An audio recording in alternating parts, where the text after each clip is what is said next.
We got Kelsey first. All right, Kelsey, please unmute yourself and welcome to the show. Yes. Hi, guys. Hi, Howdy. Kelsey. Thanks for calling in. Yeah, thank you. And if I may quickly say happy anniversary, Erica. Yes, you may. Happy anniversary. Beautiful. So the question I have for you is that an organization that I like and have financially supported for years sponsors an online voice who consistently produces disgusting slander against Erica. I'm torn because this organization does good, but I hate that they continue to support the liar, and I don't know if I should continue to give to the organization.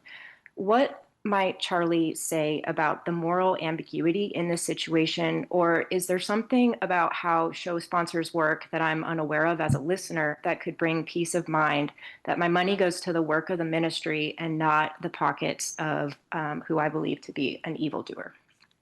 Well, Andrew, you do most of our work with the advertisers. Yeah, so you're talking about Preborn, I'm assuming? Yeah, I wasn't gonna name names, but Yeah, I figured it was. I probably should have left it ambiguous as well, but I kind of assumed that's what it, because I've heard so much about it. Preborn is a sponsor of Candace Owens' show, and that is I know frustrating because they've been a sponsor of our show and for a long time, and we love the work that Preborn does. And you know, it's interesting. If it was a different category, then maybe I would feel more, I guess, you know, one way or the other about it. But because it's saving babies, you know, God will use that which was meant for ill, and he will use it to bless people. And, you know, that's a lesson that we get from Joseph in the Bible. And I believe it, right? And, you know, God will use all things for his good and his glory. And so we trust in that. And it's saving babies. And if that's one of the good things that comes out of that partnership, then I'm all for it, actually. And I've thought hard about this, and I've thought, you know, should I make a fuss? Should I send emails or make phone calls? And it's kind of like, you know, and you, to your other part of your question where you said, is there something about sponsorships that you're unaware of? Yeah, sometimes you're locked in contracts, and you could get yourself into legal liability issues if you pull out of a contract without cause beforehand. Now, the question is there cause?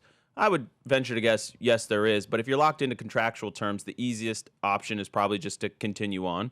And when somebody has a large audience, which Candace does, there's no denying that she does, then you're probably going to get a lot of, you know, referrals. And so anyways, we want to bless babies more than we want some sort of, you know, feud to take priority over that. And yeah, we didn't start the fight. She did. But at the same time, it's babies, and I want more babies. And what I would say, I would also add, even if we're not looking to pick a fight of that nature, if you feel strongly about it, I would encourage you to send them an email. You could say, I have concerns. I might cease support, or I might support you more if you were to make a different decision of this nature. Yeah, people maybe do they listen. would be blessed if they made that And decision. I know I wasn't able to find it on Shortness, but I know some people have done that, and they have sent replies of that nature.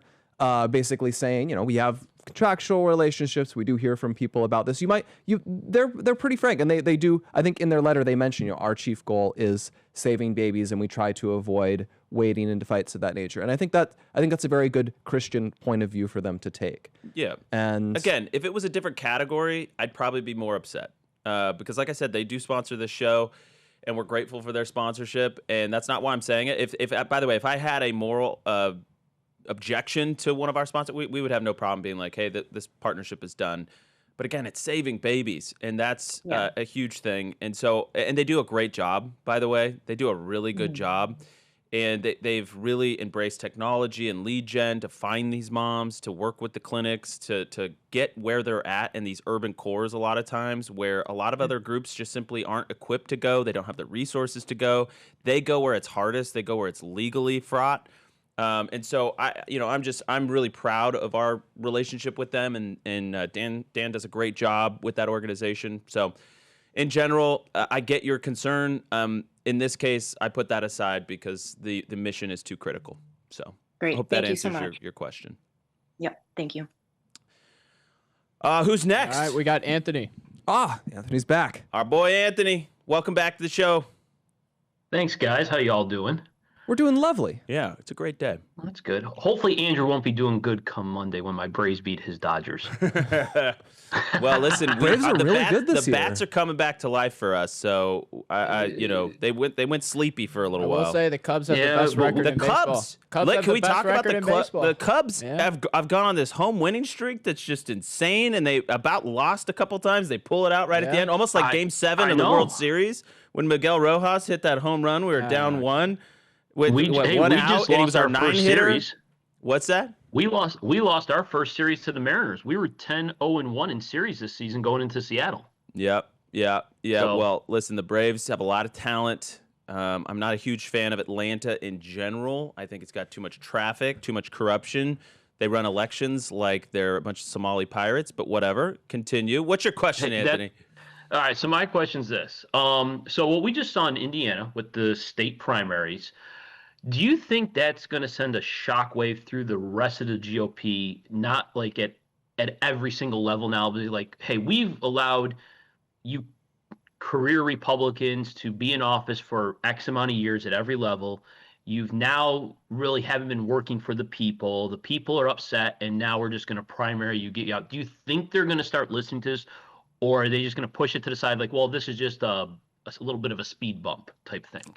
Well, so you're familiar with the expression or the term arbitrage, right? Yes.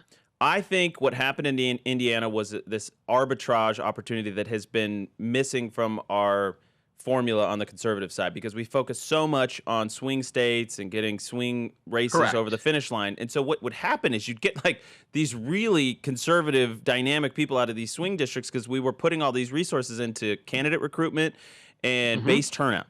But what we left was all these deep red states that were getting, corrupt over time. They were getting soft over time, complacent over time. Right. And so we would constantly complain that the Democrats had these total fire breathers out of these deep blue states that would send their most radical people from California or wherever. Meanwhile, our deep red states were getting softer and softer and more moderate because the establishment Republicans became entrenched in power.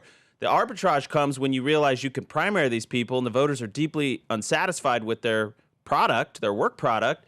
And then all of a sudden you're starting to see that states got the memo. This is why I think what you saw in Alabama happened when there's a tornado coming through. They got the memo and they still passed the maps despite the fact that the power shut off immediately after because the winds were so high. I mean, it was a dangerous situation. They still And got also, those maps I would like passed. to add this. The GOP establishment, it's the establishment because they hold offices and they hold power. And what we see is in state after state, there aren't these guys there anymore. They're losing office, they're losing power, they're retiring, they're being driven out. And eventually there is no establishment to reassert control. Yeah. And that's very heartening. See, I'll be honest. At my GOP caucus in my town, we have a town board woman who went against the people on a solar farm. She had over 400 people sign up. There were petitions. Over 60 people were going to town board meetings. And she basically told the people, well, why should I not approve this? Because they filled out all the correct paperwork, so I should approve it. And I told her in our caucus meeting, I go, in any other GOP party in a strong state, you would have been censored immediately because you went against your constituents. I go, this is a town level, and I created an uproar. And now, from what I've been told, is people in the caucus want to nominate me for being on the vetting process for our local candidates in my Good. town's GOP. There you And go. I told them, I go, guys, I'm not afraid to rock the boat. You come after me, I don't care. Well, good for you. That's exactly what we need. We need people that stand on principle and that aren't cowed by a little complaining, because that's what they've done to us for years. They just complain, shriek, wail, yell, and we fold like a cheap suit. Not anymore. That era is gone.